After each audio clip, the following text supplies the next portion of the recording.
gitu.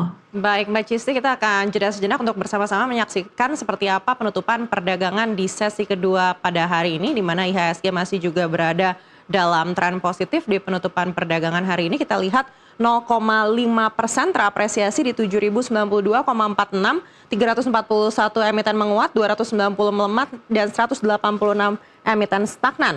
Total kapitalisasi pasar tidak jauh berbeda dari di penutupan perdagangan sesi pertama tadi di 12.728,09 triliun hingga hari ini.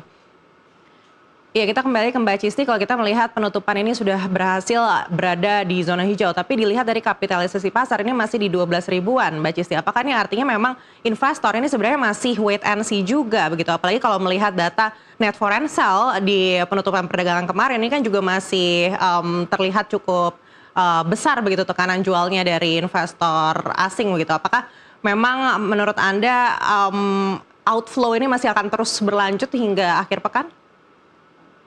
Ya, saya lihatnya sih untuk pergerakan transaksi harian ya, memang betul kita memang masih sepi, Mbak. Tapi kalau misalnya saya lihat dari tren foreign inflow ya, sebenarnya betul ya kemarin memang masih mencatatkan net sell gitu, secara keseluruhan net sell di kisaran 500 miliaran gitu. Tapi kalau misalnya kita udah mulai lihat flow asing tuh sebenarnya udah mulai sedikit akumulasi nih di beberapa saham-saham yang terpantau big caps gitu. Dan kalau misalnya saya melihatnya untuk pergerakan indeks, at least sampai dengan pergerakan di minggu ini, untuk beberapa saham big caps yang memang ada beberapa aksi korporasi juga tentu bisa jadi booster pergerakan atau penguatan indeks ya. Karena kan kita lihat udah mulai marak juga aksi korporasi baik itu dari pemberian dividen gitu. Jadi euforianya memang masih terkait dengan aksi korporasi juga yang dilakukan oleh beberapa saham. Dan kalau misalnya kalau kita lihat atau bicara dari tren asingnya sendiri, saya pikir beberapa kebijakan dari pemerintah dalam negeri ya untuk upaya stabilisasi nilai mata uang rupiah kita ini juga ke depannya harapannya itu bisa mendorong peningkatan inflow juga ke kita gitu, sehingga kalau dikatakan ke depannya gimana harusnya sih semakin positif ya Mbak. Baik, lalu sektor apa yang menjadi rekomendasi bagi pemirsa di rumah yang mungkin layak diperhatikan jelang akhir pekan esok?